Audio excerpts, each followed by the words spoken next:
Hi, I'm Mike. Welcome back to my channel. Well, guess where I am. I'll give you 3 guesses if the first 2 don't count. Wow, look at that one there. Look on the Moai. Hey, look at that one there. I'll tell you about this trip. This trip's been in the planning for quite a while. There's a lot involved in getting here. And we'll talk about it a little bit in this video. It could be said that this trip to Easter Island started planning when I was 12 years old and this book was first published.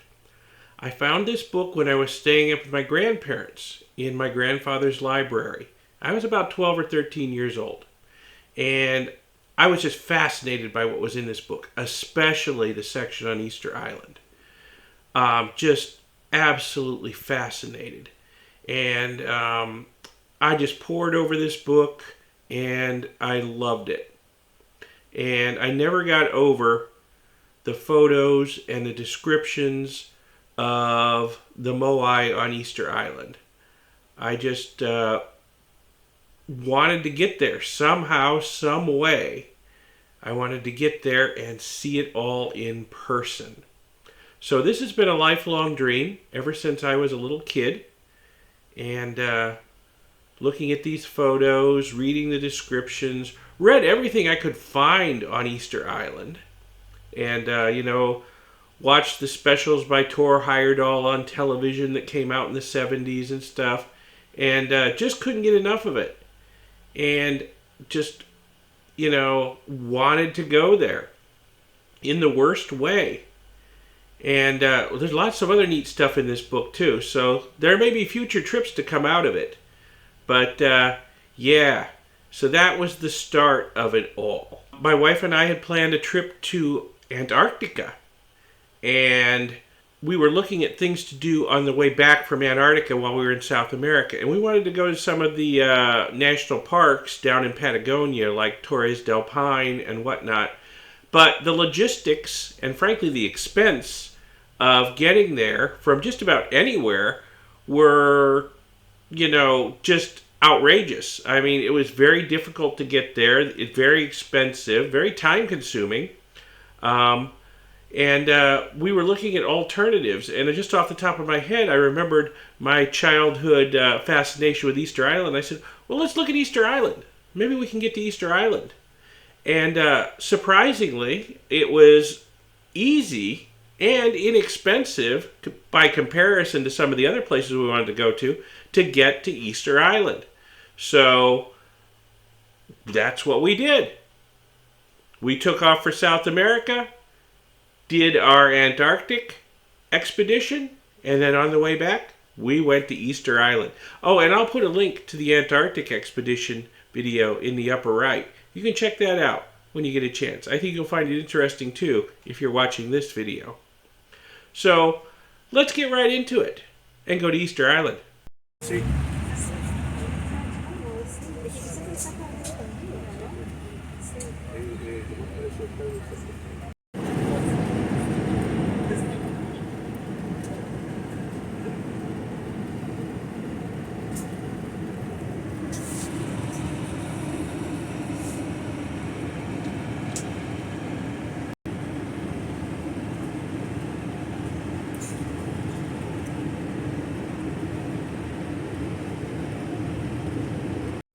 Well, YouTubers, welcome to Santiago, Chile.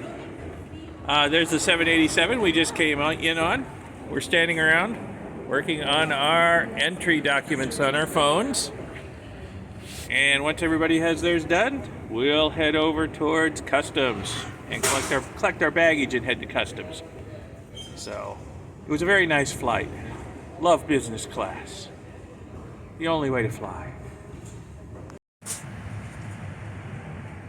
Business class on LATAM to Rapa Nui. Business class on this airline is cheaper than cargo class on American Airlines. So why not enjoy it, right? We'll be in Rapa Nui in about 4.5 hours. And here we're just about to land on Easter Island. Very cool. Very, very cool. Not a huge island. Kind of surprised this huge plane can land there. Well, guess what? We just landed in Rapa Nui, Easter Island. We're here. Culmination of a lifelong dream. I've wanted to come here since I was a young child and found that book in my grandfather's library. Mysterious Places in the World. And I was just fascinated by the photos of the Moai and the mystery around them and the other rock art. Like we've got some right here at the airport. All right, I think this is going to be a fun couple of days. I really do.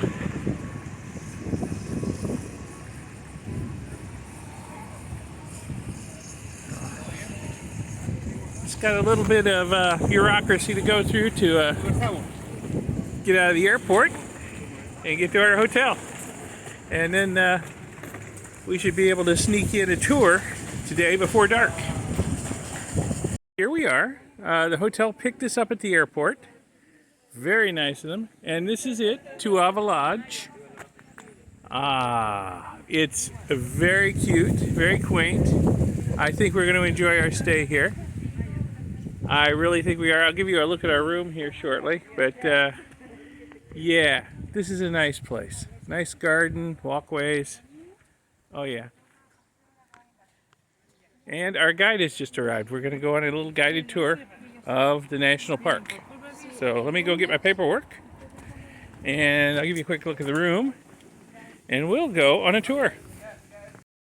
All the crew. Main Street in Rapa Nui. We're going on a tour.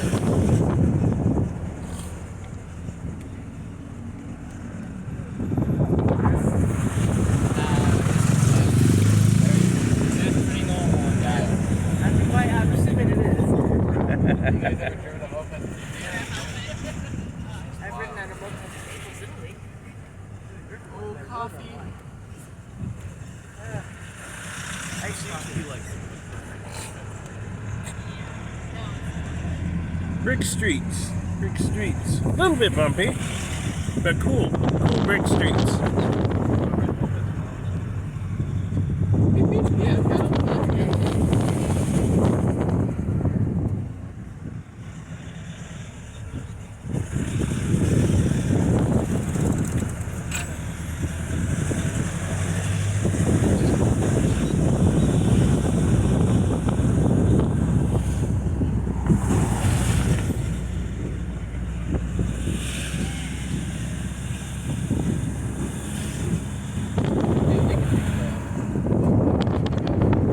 I so want a Toyota Hilux.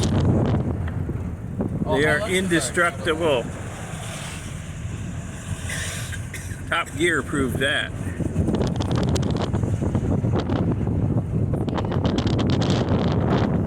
There's a video you shared of you of a guy actually destroying a Hilux bike. Jeremy Clarkson on Top Gear? No, it's a different guy. It's Jeremy Clarkson did. This guy is more intense than that. Uh-huh.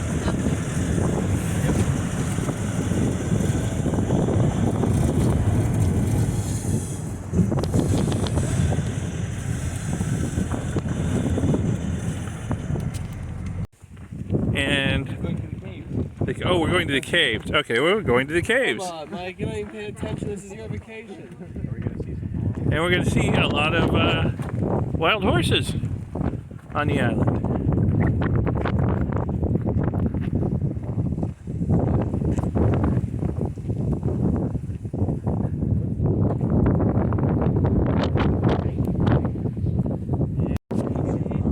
Another lava tube cave. This one's deep. Got a big old tree growing out of it. There must be another entrance. Got ferns growing down there. I don't know if they're showing up.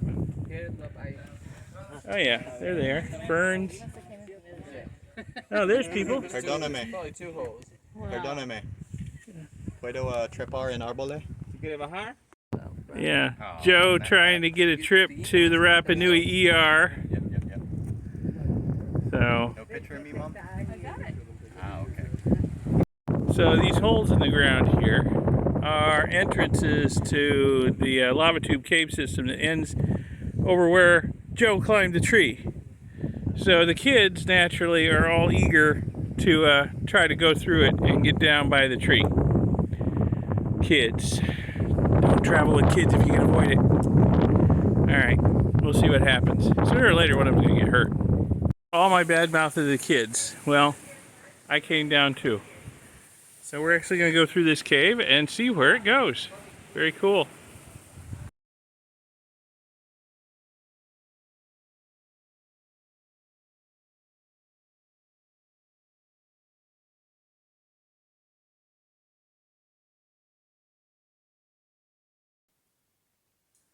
Alright, this will be interesting to see the words. Okay. Oh yeah! Really? Yeah! What does it Take a look. Let's go. look like? How did you get any? Well, we've made it to the end of the cave. That's the big tree we saw earlier sticking up out of the ground there. Joe's having a look at the tree he climbed. Go over there in a second and have a look around.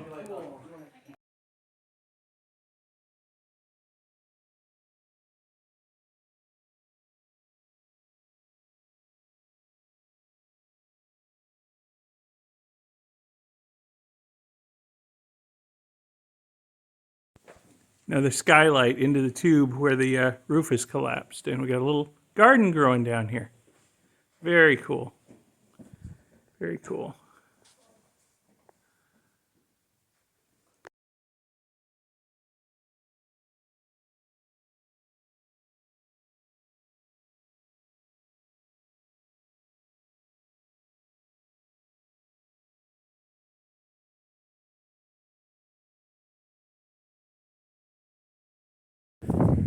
Well, all 6 of us actually made it out of the caves alive. That was a lot of fun. Interesting stuff in there. Saw some cave formations, some pyrite crystals. It was too dark to get very good photos though, so unfortunately we didn't take a lot of good light with us. You guys should get a video of me coming out. Yeah. Let me go back in. No. This is the way Joe and Jonathan came out because they're not bright. The commando exit. Yeah. My fat ass made it.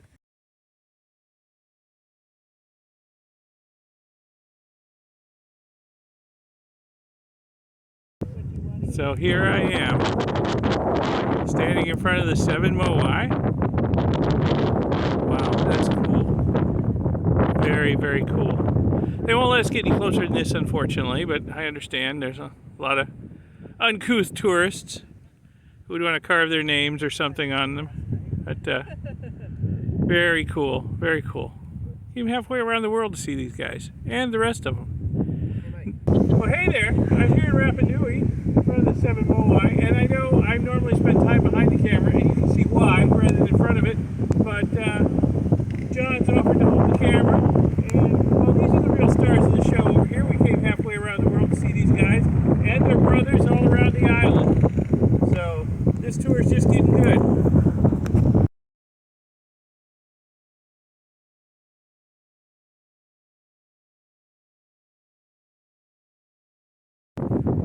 Look at that view. Isn't that amazing?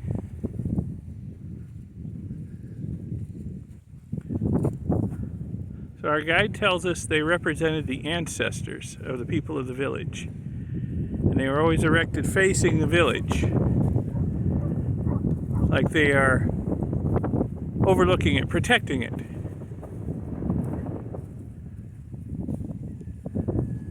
And those foundation stones we saw earlier were the remains of the village that these guys were overlooking.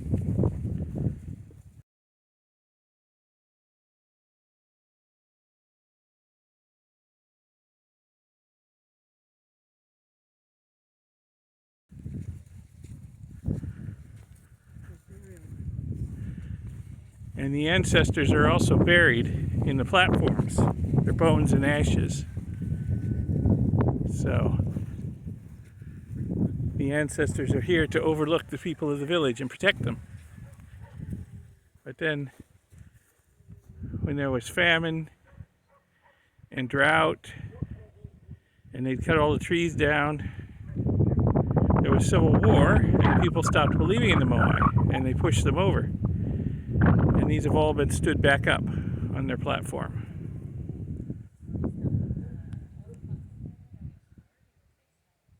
Quite a story. And they're bigger than they look. We're back quite a ways from them. They don't let us get too close. They are big. It took some engineering to move these.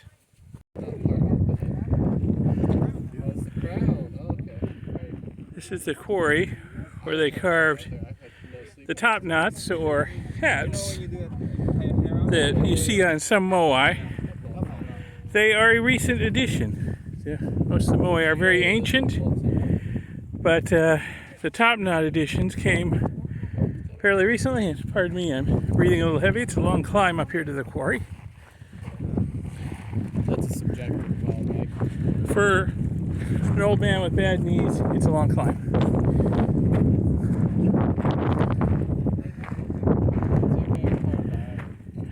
And check out this view from up here, though. There's the Pacific over there, shipping harbor.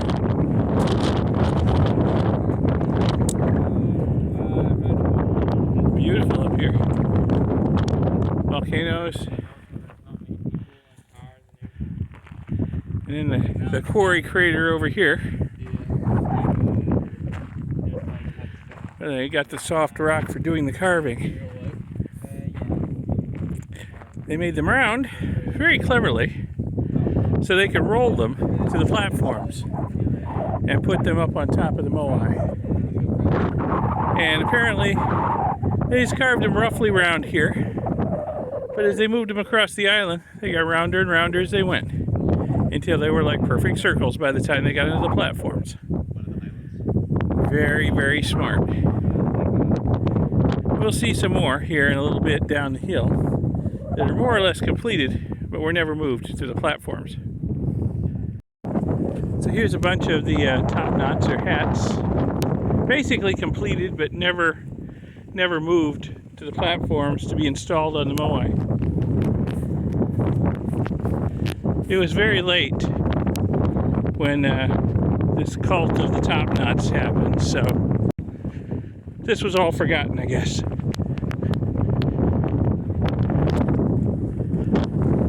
Very interesting to me. Hopefully to you too. Check out this crater. The whole island's volcanic. Wow. That's impressive. That's impressive.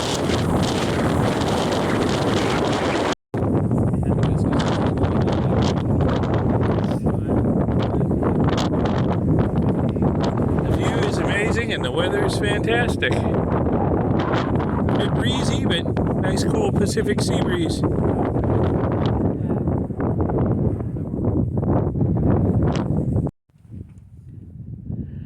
So you could be king for a year if you could be the first to swim out to that island and bring back a sooty tern egg without breaking it.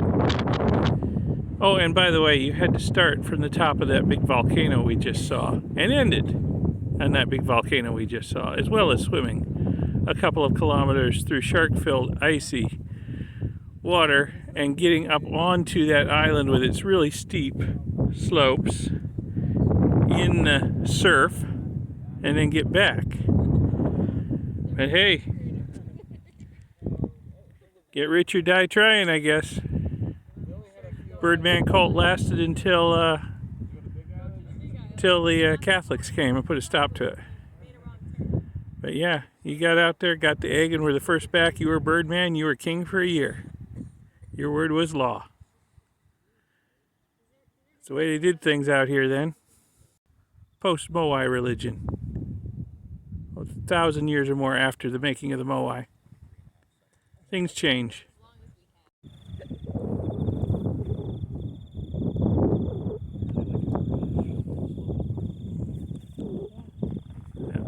We're back up on top of the crater, but on the opposite side of it from where we were looking at before. Farted in your video, Mike. Uh-huh. This is where the Birdman competition started from, over here, this low point on the lip of the crater. They had to climb down to the coast, swim to the island, get their egg, swim back, climb back up here. They trained their whole lives for it.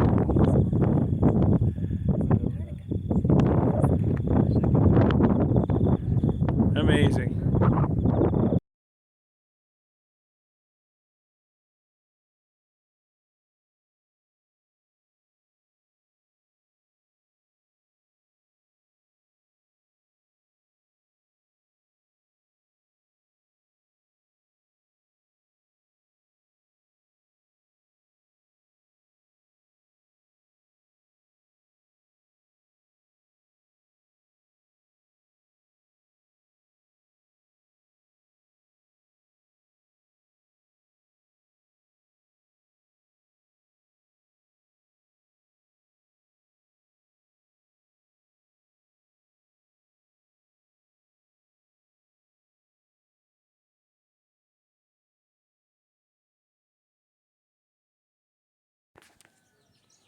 Well, after a long, busy day of touring the island yesterday, we had a comfortable night here in the lodge. There's our room over there, and several other rooms, and our wake-up call down here, right here. Mr. Rooster, aren't you a pretty boy? Yeah. But we were pretty much ready to get up anyway. We were so tired after all the, let's see, what was it? Three flights in 24 hours and very little sleep, and then get here and run around the island for half a day. Yeah, we were tired. We were out. So it's a beautiful morning, and we're gonna go out and explore the island some more. I'll give you a little bit more of a look around the lodge. Breakfast should be along in about a half hour. They'll do our laundry for us too, which is great because we've got a lot of dirty clothes.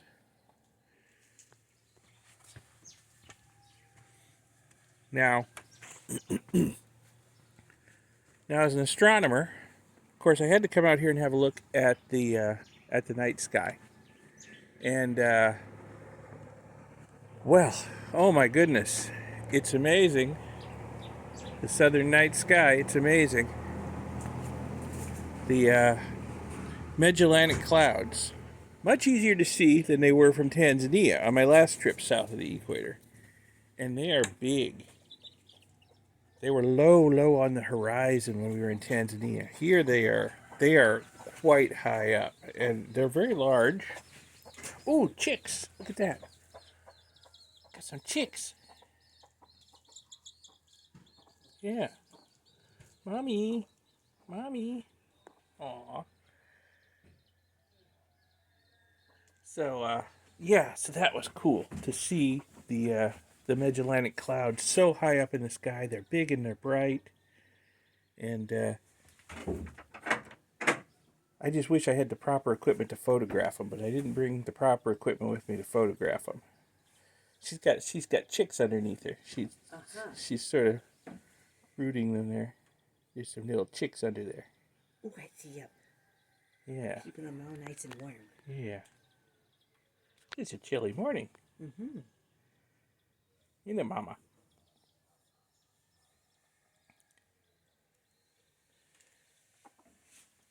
Yeah. Oh, and there's the rooster. There's the rooster. One of them. Anyway. Yeah. So, yeah. It's a great place. We slept good last night. Minor problem of no hot water, though, so I'm holding off on my shower until that gets fixed, because the water's quite cold. It's a bit of a chilly morning here on Easter Island, and the water's cold.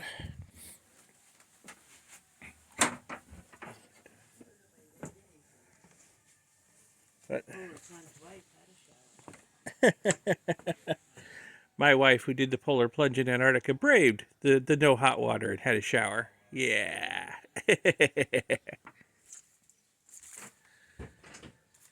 Well, I'm not that brave. I'll wait until they fix it. Or I'll just go in the kids' room and take a shower in their shower. They've got hot water. So, but yeah, we're liking the lodge. So, anyway, after breakfast, we'll be out touring the island again. There's a lot more to see. We barely scratched the surface yesterday, and yesterday was a great day.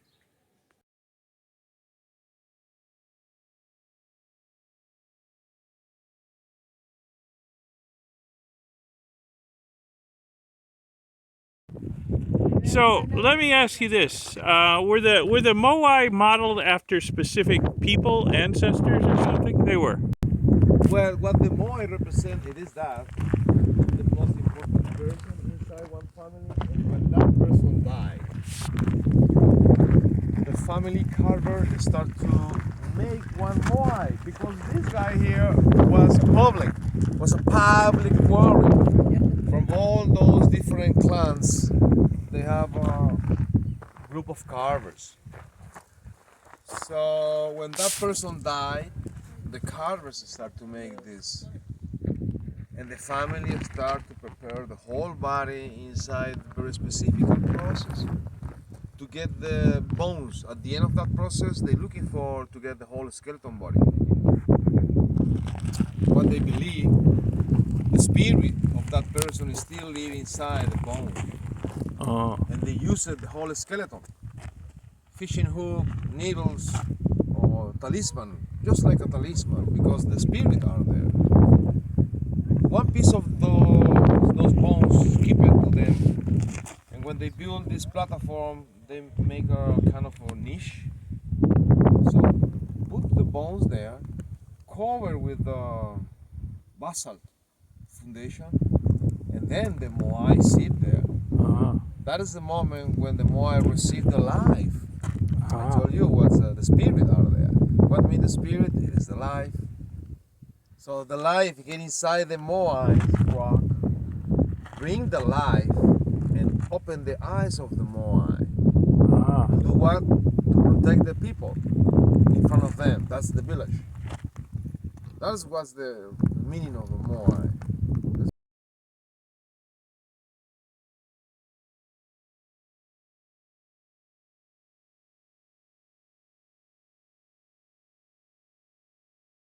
Just a viewpoint.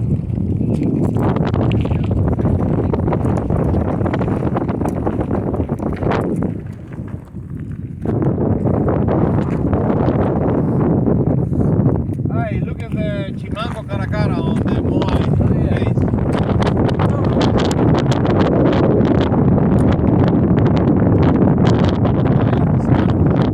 Yeah, kind of hot. Here to do the There's a niche up there where they carved the Moai out.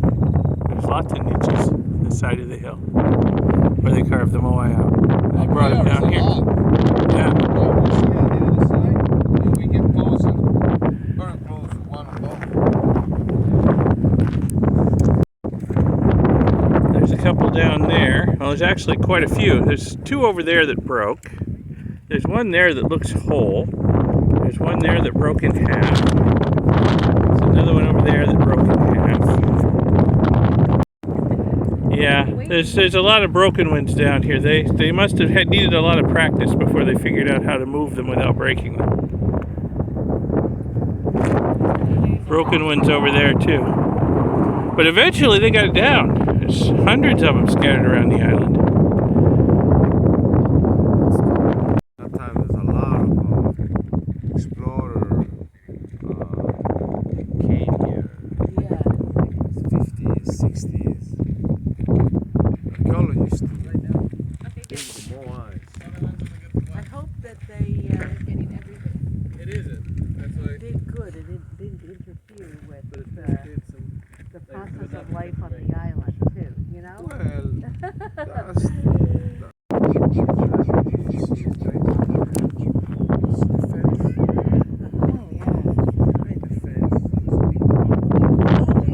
Yeah. He's still, Moai. yeah, he's not out of Still- school yet. Biggest guy. Yeah. 21 meters? Yeah, yeah. Wow. That's a big Wait a moai. minute, I'm missing something. Oh, that fence over there. Oh, the one lying down. One lying down. Okay, He okay. has it.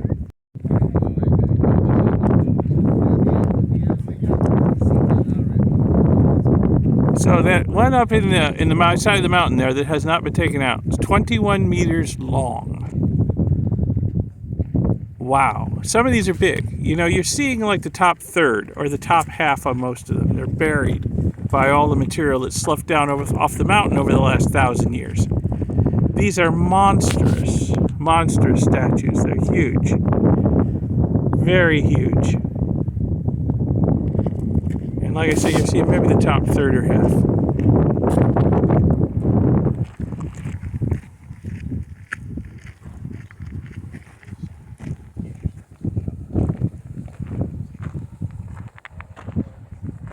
Very, very cool. I've only ever seen these in pictures and on TV before. And here I am. Very cool. I'm a happy boy today. Yeah.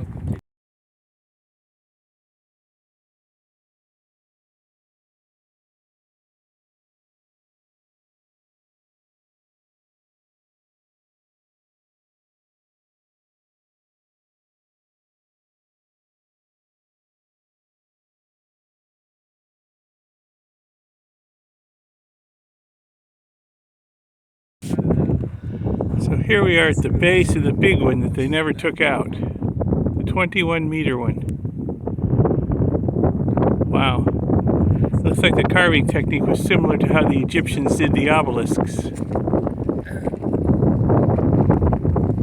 Very, very, very cool. That is a big statue there. Wow. And there's another one. They're all over the place up here. Yeah. All over. They carved them out of the. Picture of his nose. They That's carved. bad etiquette. They carved them out of the mountain here and then slid them down the hill down there for the finishing work. What I do here with the British, I introduce the beautiful carving like See the divots in the side of that?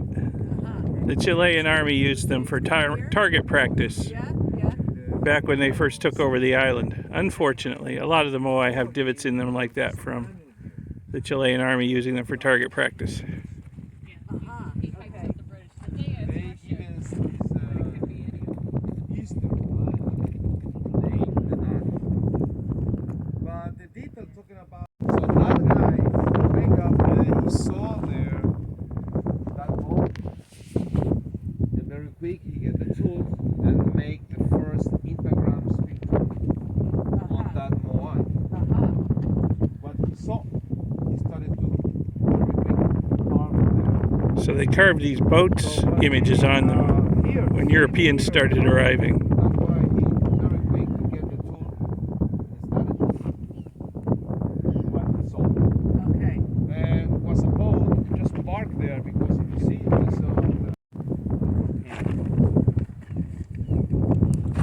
Birdman expedition, British expedition also. They dug this area and just leave it to show us this detail. It is a mix of this material. So it looks like we got maybe 3 different sizes of Moai. So You're right, sir. was it like the most important person got the big one and not so important person got the middle one and less important person got the small one? You're right. Pretty much? That's it. Yeah. Yeah, but at the very beginning, important and very important people are the same side. I'm talking about very, very beginning. Yeah. And then different families with different powers, they start to carve their own moais bigger, bigger and bigger. Yeah. So the detail there is those rocks there. You have to erase those rocks Yeah. from there. The legs in a leanly position. So there's 5 Moai up there that have been carved out of the rock. It's not a great angle on them.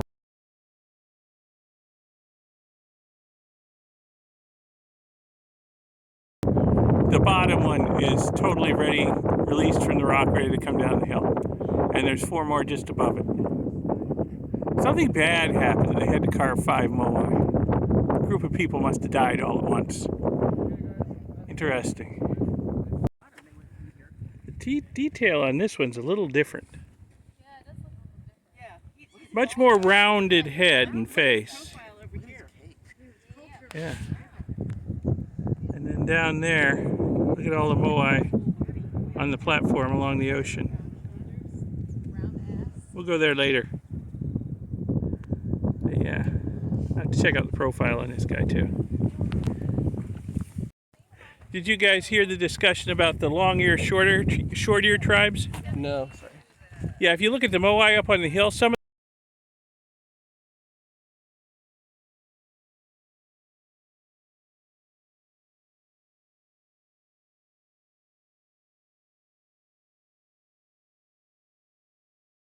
So you come down out of the quarry. Naturally, you exit through the gift shop, which doesn't appear to be open yet. But what is open is the coffee shop, which everybody was very ready for a coffee after getting down off the mountain over there. Check this scenery out. Look at that. Wow. We're going to hike down there and get a closer look, but this is amazing. Wow, I'm loving this. So these Moai have basically been through hell, all right? When the Civil War broke out on the island, the people pushed them over. There are dents in the top knots where they landed on these rounded stones on the platform. They can tell where that happened. All right. The Moai and the top knots were laying down here. In the 1960s, there was a bad earthquake in Chile, and it created a tsunami, which came right up this bay and pushed the Moai up the hill over here. And what they did was, in the 1990s, they started restoring everything, putting the Moai back up on the platform. And that Moai up there at the top of the hill was loaned to the Japanese for a while, for an exposition. And then when it came back, the Japanese were so grateful, they provided the funding for, at least part of it, for the restoration of the Moai on this platform here. Not all of them had top knots at the time of the Civil War and when they were pushed over. Only 2 of them had top knots. So the one right there that has his top knot and the top knot on the left there were in place at the time of the Civil War. And you can see the dents. You know, maybe you can. I'll put a still photo up. You can see the dents in the side of that top knot where it landed on those rounded stones at the base of the platform.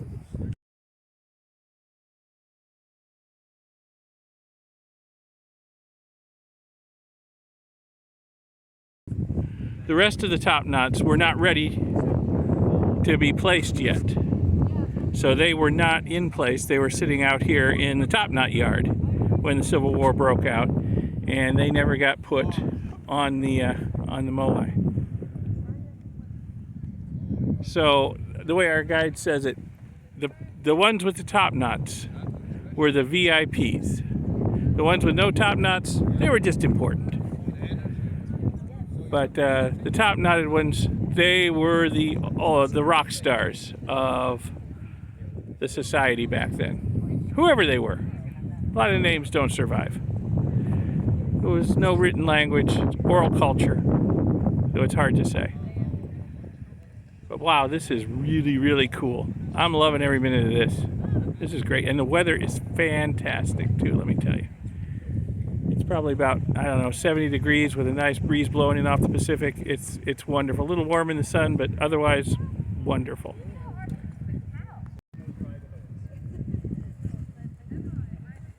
Never thought I'd actually make it here. This is amazing.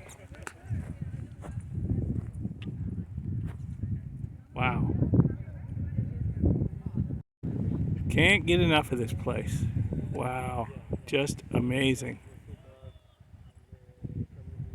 That fifth one from the end over there, it's monstrous. It's one of those giant ones, like the 21-meter one we saw up on the mountain. Huge. Can you imagine the effort that went into building these things in a Stone Age society? It's like building a cathedral. Wow.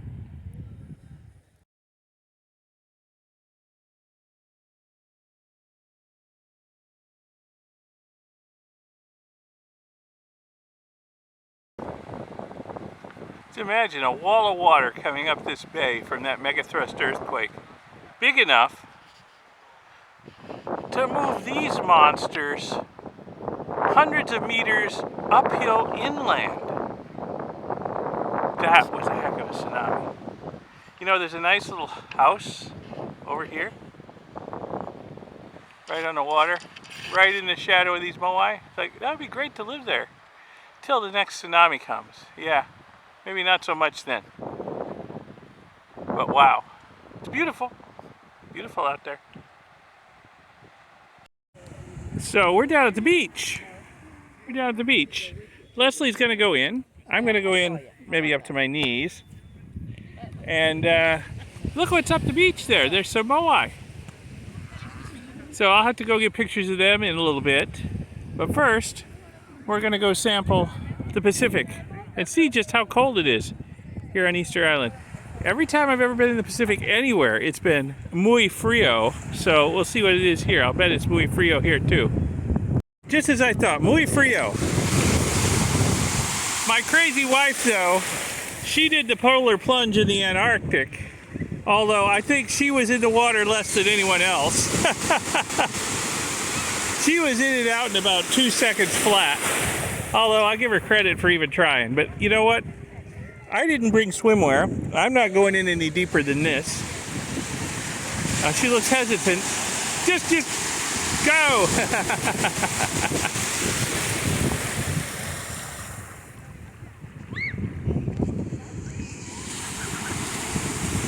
Body surfing. Yeah.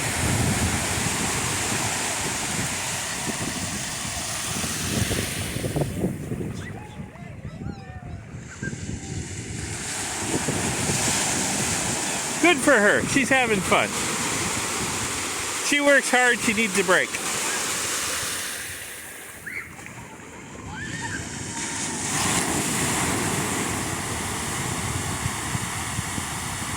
All right. She's in neck deep. I'm impressed. Let's see how long it lasts. She's a Florida girl. She'll get cold quick. She returns from the icy Pacific Ocean. It's like a spring, like a Florida spring. Yeah. Yeah. It's nice out here. Huh? There's a wind. I'm okay. I'm not cold. Okay, good. Yeah. Well, here we are up the beach, Moai. Beach is down there. Behind them. They always set them facing inland towards the village. So let's go around the other side and look at their faces. They've got top knots. They must have been important VIPs.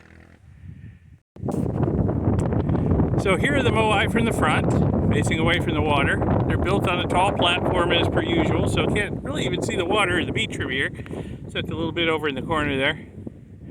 And I don't know if I explained this in the video before or not, so I'll say it again. If I say it too many times, I'll just cut it out. But the top knots, those came just before the Civil War happened on the island. So not all Moai got their top knots. The people sort of stopped believing in the Moai religion, and there was a big war on the island between those who did, those who still did, and those who didn't, and wound up to being a massive civil war. The Birdman cult grew out of that after people stopped believing in the Moai and pushed them all down and tried to bury them.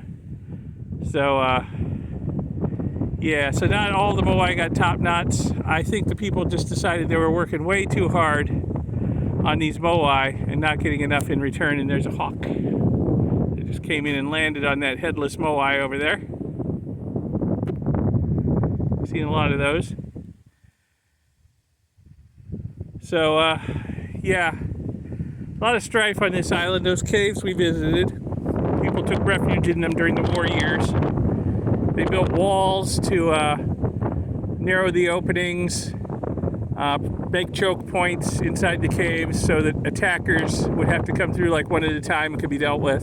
So the war went on for quite a while and it was very bad. Took a big toll on the population. By the time Europeans found this place, there weren't that many people left alive on the island. So anyway, it's a beautiful beach. I'm gonna head back down there. And conveniently, there's a place over here to get lunch. That's important too. Beach time, lunchtime, Moai time. Hey!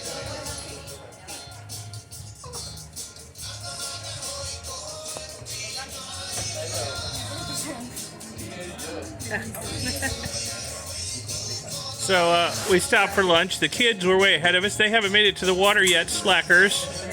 They were distracted by food and pina coladas. So we're gonna order some lunch here after our trip down to the water and relax in the shade a little bit. Wow, what a crazy contrast. 2 days ago, we were trudging around in the snow and ice in Antarctica. And now we're on this tropical beach under coconut palms. White sandy beach, Pacific swell rolling in. What a difference. What a difference. I'll put a link to that Antarctica video if you haven't seen it. I'll put that in the upper right. Fascinating. Fascinating place. Another place we've always wanted to visit. So, Antarctica and Rapa Nui. 2 vacations of a lifetime wrapped into one.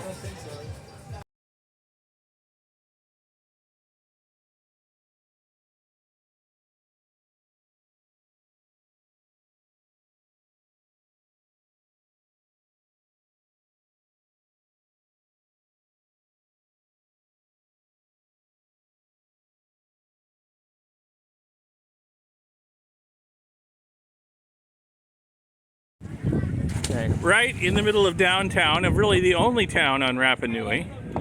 Of course, we got some Moai up on their platform, looking back at the town like they're supposed to be. Except this guy's facing the wrong direction.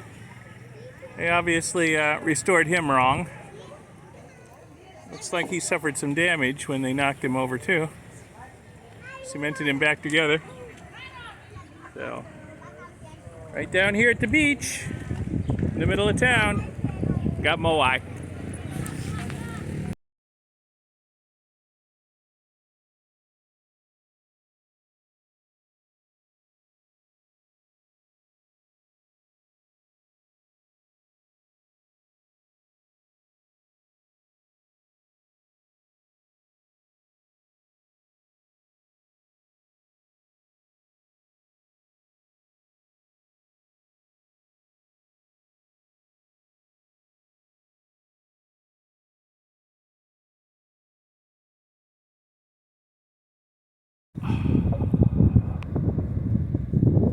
Here comes the sun. Oh yeah. Look at that.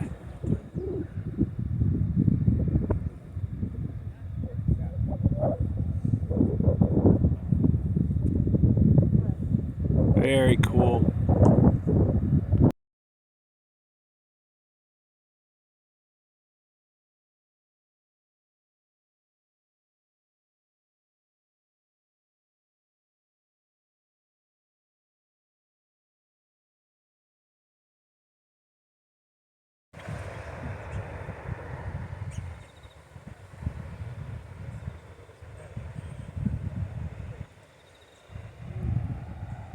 I do hope the sound of the ocean and the bird song is coming through.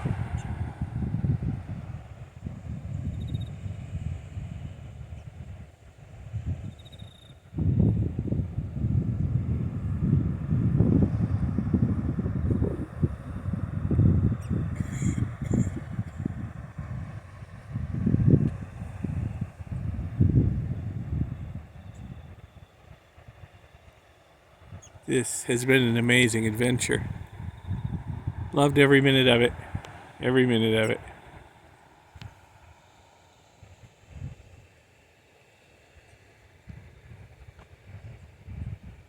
Lifelong dream finally come true.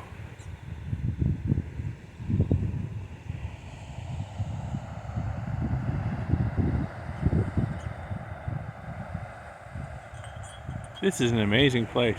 We might have to come back again. We just might have to come back again. I think we all liked it a lot. Well, it was sad to be leaving Rapa Nui, but you know what? A lifetime goal achieved, and I was very happy. Even though I was sad about leaving, I was very happy that I got to be there as we walked across the tarmac to get back on our plane to take us back to the Chilean mainland. And, just the sights and the sounds and everything, it's just going to stick with me forever. And, this is a place that's a lot easier to get to than we realized. It's about the most remote place on Earth, but still there is a daily flight in and out, and we liked it so much, hey, we might actually go back. And if you ever get a chance to go, I highly recommend it. It's just a lovely place full of just wonder and awesome archaeology, and it'll knock your socks off once you see it in person, just like it did for me. Finally, after all these years, seeing it in person. Anyway, I hope you enjoyed this video. Subscribe to see my future videos, and I will see you in the next one. Thanks a lot for watching. Bye.